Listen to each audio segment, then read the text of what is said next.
Medījuma pirmapstrāde un higiēna.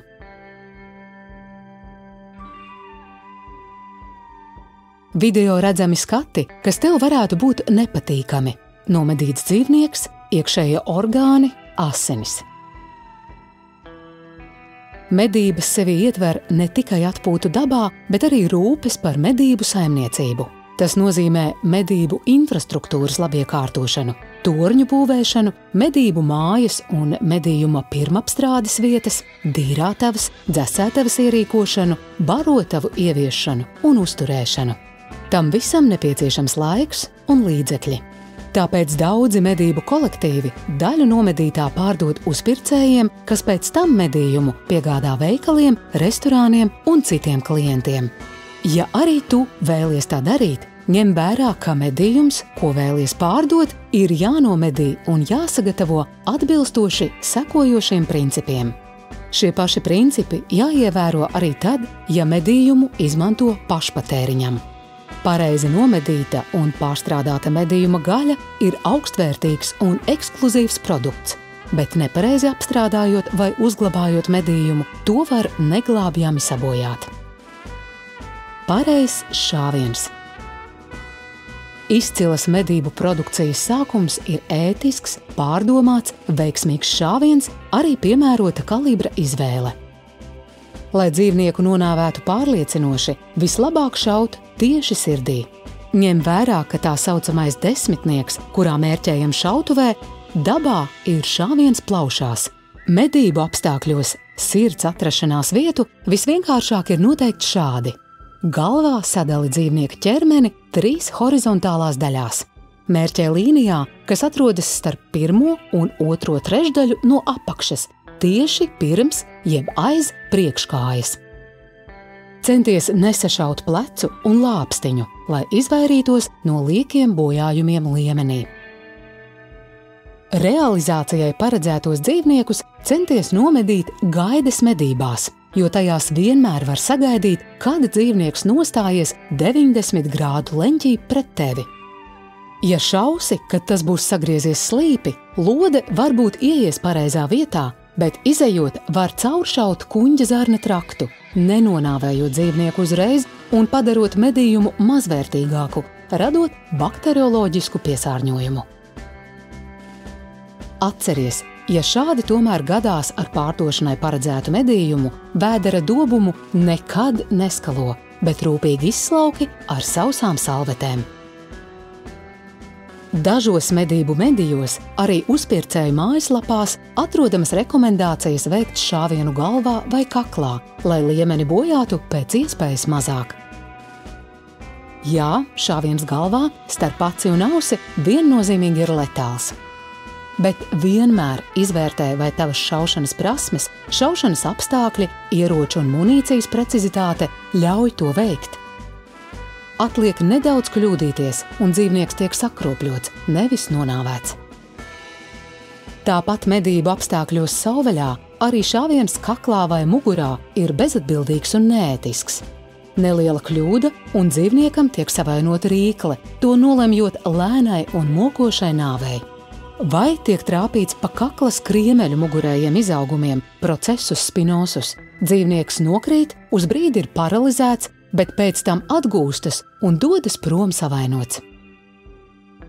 Mednieki un mednieces, perfekti apstākļi šautuvē un neprognozējami apstākļi medībās ir 2 dažādas lietas. Domājam. Pievērs uzmanību arī kalibra un munīcijas izvēlei, jo ātrāka un jaudīgāka lode, jo vairāk bojājumu, asins izplūdumu un hematomu medījumā. Lielie magnum kalibri, piemēram 7 rem magnum, 300 vin mag, ir izcili piemēroti medībām kalnos, tālās distancēs. Bet Latvijas apstākļiem medību distancēm līdz 200 metriem labāk izvēlēties ko smagu un lēnu, kas radīs plašu brūces kanālu, bet nesaplosīs liemeni. Piemēram, Vācijā un Skandināvijā ļoti iecienītais kalibrs 9,3 x 62. Iekšējo orgānu izlaišana. Pats galvenais pēc dzīvnieku nomedīšanas ir rīkoties ātri. Vairums gaļas uzpircēju nosaka, ka iekšēji orgāni medījumam jāizņem stundas laikā no nomedīšanas brīža. Ja vari paspēt tikt līdz savai dīrātavai, lieliski.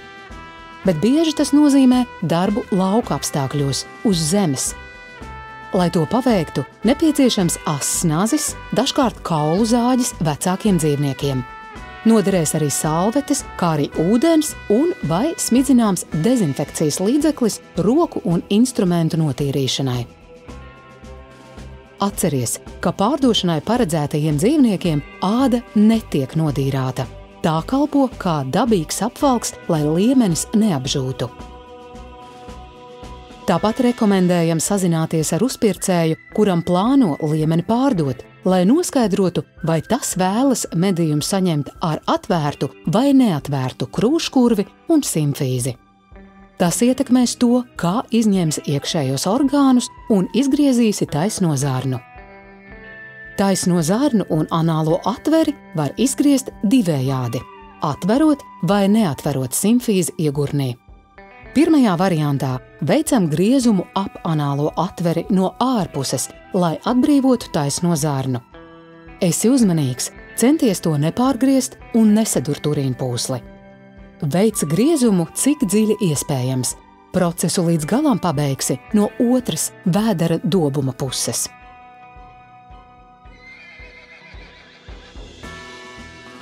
Šoreiz nomedīts tēviņš, tāpēc nākamo nogriežam pindzeli, dzimuma orgānus. Griežam tā, lai pie liemeņa saglabātos pēc iespējas vairāk ādas.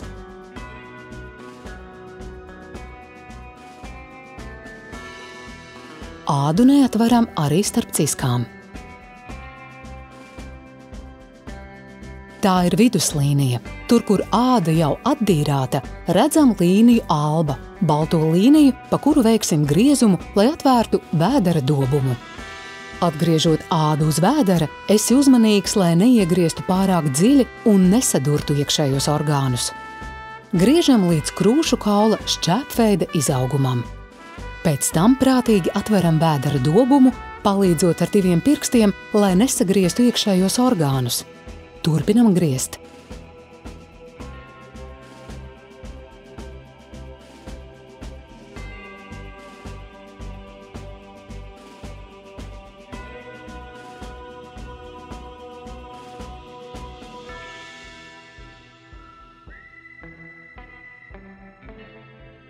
Atveram vēdera dobumu ar plaukstu sargājot iekšējos orgānus, līdz pat šķēpveida izaugumam to nesagriežot. Pēc tam no krūšu kurvja augšpuses, no krūšu kaula, atgriežam kakla ādu, virzoties uz galvu pa vidu kaklam. Nu jau redzama tā sauktā stabule, balsene. Ja nepieciešams, ādu vari nedaudz atplēst vai atdīrāt, lai to izņemt būtu ērtāk. Satver balseni ar vienu roku, ar nazi to pie galvas nogriežot. Velc balseni uz augšu un ar nazi no apakšas to griez laukā. Atceries, ka jāizņem gan šī traheja, gan šis te barības vads. Kad tuvojies krūšu kurvim, sānos pamanīsi lielos kakla asinsvadus, miega artēriju un miega vēnu. Tās ar fizisku spēku nepārrausi, tāpēc pārgriez ar nazi vienu pusi un otru pusi. Noslēgumā atbrīvo traheju, veicot griezumu ap to. Tad no krūšu kurvja puses, kurš liemeņa pārdošanai visbiežāk paliek neatvērts, to būs vieglāk izvilkt. Izlaižam iekšējos orgānus. Šis te ir kuņģis, te ir liesa, un tā ir diafragma. Diafragma ar nazi ir jāatgriež no krūšu kurvja. Strādājot ar medījumu uz zemes, tas ir nedaudz izaicinoši, jādarbojas uz tausti. Apgriežam dzīvnieku uz otriem sāniem un atgriežam diafragmu arī otrā pusē. Centies nesagriezt aknas, spurekli un citus orgānus. Tagad diafragma ir atgriezta no abām pusēm. Tepat ir aknas, plaušas un dziļāk var sataustīt iepriekš apgriezto barības vadu un traheju. Tos no ārpuses bāžam iekšā krūškurvī. No krūškurvja iekšpuses to satveram un izvelkam ārā. Turpini vilkt, līdz no vēdera dobuma izņemti visi iekšējie orgāni.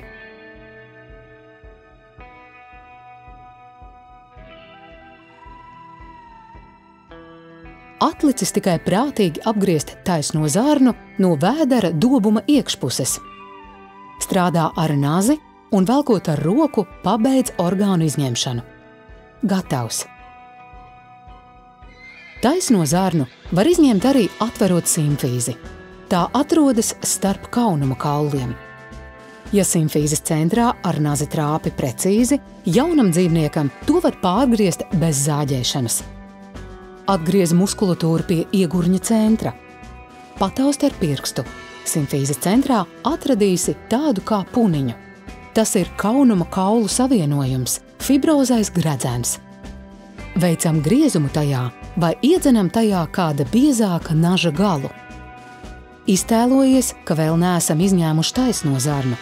Redzi, cik vienkārši to būtu apgriezt un izņemt šādi, caur atvērtu simfīzi, kā no bļodiņas, tīri, bez bakstīšanās un durstīšanās. Ņemot nost pakaļkājas, vissvarīgākais ir nesagriezt ahilēja cīpslas, aiz kurām medījums tiek pakārts dzesētavā un dīrātavā. Locītava atrodas tuvāk nagiem nekā varētu šķist, zem ahilēja cīpslas šajā vietā. Veic griezumu apkārt locītavai un noņem kāju ar lauzienu, pabeidz ar nazi. Kad liemenis sagatavots, atceries, ka tas jāuzglabā vēsā vietā. Liemeņa iekšējai temperatūrai ciskās nevajadzētu būt siltākai par 7 grādiem. Tātad temperatūrai telpā, kurā tas glabājas, vajadzētu būt vēl zemākai. Ņem vērā, ka bieži uzpirktie medījumi netiek saldēti, bet tos turpina dzesēt dienām ilgi, un tad pirmapstrādē pieļautās kļūdas ātri liek sevi manīt. Ja tev nav savas dzesētavas, realizācijai paredzētos dzīvniekus medī tad, kad uzglabāšanas vietā temperatūra stabili turās 0–4 grādu robežās un ar uzpircēju sazinies, cik ātri vien iespējams. Mednieki un mednieces, atcerieties, ka medības nav peļņas avots. Bet tās var kalpot kā neliels atbalsts, uzturot un labiekārtojot medību saimniecību. Saimniekosim atbildīgi, būsim korekti pret saviem sadarbības partneriem un ar medījumu apiesimies cieņpilni, tīri, korekti un rūpīgi.